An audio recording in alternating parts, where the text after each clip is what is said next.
President Biden spinning his chaotic exit from Afghanistan as an extraordinary success, as his administration refuses to rule out working with the Taliban in the future. Privately, administration officials say they're horrified over abandoning Americans.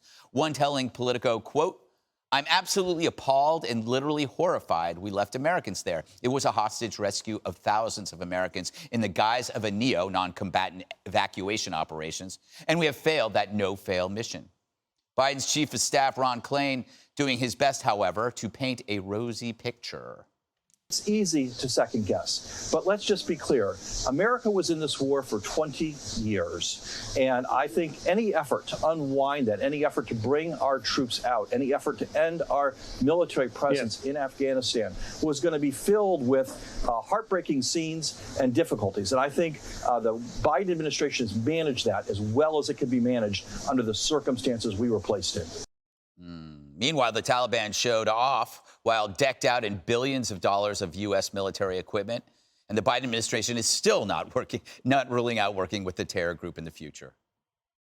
What is the Taliban? Are they now our frenemy? Are they our adversary? Are they our enemy? What are they? Well, it's hard to put a label on it. As far as our dealings with them at that airfield or in the past year or so, in war, you do what you must in order to reduce risk to mission and force, not what you necessarily want to do. Any possibility of coordination against ISIS-K with them? It's possible. Man, that was upbeat. All right, Evil Shannon, thank you for taking the time out to come here. Good to be with you. So he calls it, President Biden calls it an extraordinary success. But you can only apply that phrase if you apply to a very narrow space, like getting at, like we got the plane in the air. Mm-hmm. That's it. Because if you incorporate the horrifying process and the loss of life, how can you say that? Well, groups also classifying it as an extraordinary success. China. Yeah. Russia, Iran. I mean, we have to be very cognizant of how this plays on the world stage, because clearly there are a number of people who are cheering, including other terror groups and the Taliban, saying this is a defeat of the U.S. But when you hear them say we did the best we could with the situation that we have, I looked at this letter that came out a couple of days ago from 90-some retired generals, admirals, other top military officials who say, you can't tell me that General Milley and that Secretary Austin thought this was the best plan ever. If they didn't fully push back against this president and say this was a terrible idea, they should resign, or they should resign now. People need some kind of accountability, because to say that, and they go back to the pivot of like it was time to leave. Almost everybody agrees on that. It's not about that. It's how we left. And if our military leaders really gave this president this advice and said this was the best scenario, then we need some answers. Yeah, they're continuing with the bait and switch. Nobody's debating the decision to leave. It was how it was pulled off, Will, which was, everybody agrees, was horrifying. One thing they don't talk about as much anymore are the allies. We understand that the Americans are still there, but what about our allies that we left behind? They were there to help us, and we just, We left so much behind. And it's interesting that they qualify this as a success, Greg, by ignoring what we left behind. What they're looking at is the 100,000 that were evacuated, ignoring the 1,000, 2,000, 300, whatever the number may be that we left behind. That has all the hope of a doctor walking in and telling you know what? You're 90% cancer-free. Mm-hmm. That's not an encouraging statement coming from your doctor. Brought to you, by the way, from the people with the same mindset that said, here's a mostly peaceful riot. Right. They have a way not of seeing the silver lining, but of creating the silver lining. So I would suggest you ignore them. Mm-hmm. Listen to the silent voices or the anonymous voices in their administration. Listen to the Obama administration officials who are throwing them under the bus. Mm-hmm. Listen to our vets that say our standard is leave no man behind. And more importantly, don't act like this is a catastrophe that you accidentally stepped into on the sidewalk. You created this catastrophe. It is your burden and your obligation to ensure that no American is left behind. There's no spinning, no lying, no creating a pseudo-reality out of that. They have the benefit, too, of that. It doesn't seem like the media are actively seeking out anonymous sources the way they did with Trump. There would be hundreds of them right now if this were Trump. Geraldo, speaking of allies being left behind, you had a serious issue with your past interpreter. Has there been any news, or? Here he is. That's him right next to me. That's Akbar Shinwari. He was 18 years old when we met him. That's your brother. He begged us to go to, it's Craig on the left. Yeah. But Akbar begged us to go with him, take him with us back in the Tora Bora days. He stayed with us the entire time, 12 assignments in Afghanistan. He's a wonderful guy. We were so worried about getting him out, but Fox News did an excellent job under Jay Wallace's leadership. We really got virtually all of our people out.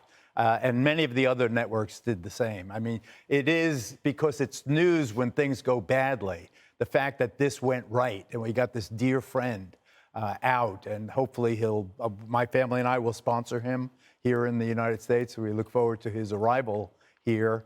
But you know, they should move in with you, Geraldo. But I said that I will sponsor them. Either he'll live. I with see me a reality show. He'll live next door. Ooh, I see a reality show. But one point I want to make is that JFK, after the Bay of Pigs humiliation, when he took credit, said, "Victory has 100 fathers. Defeat is an orphan."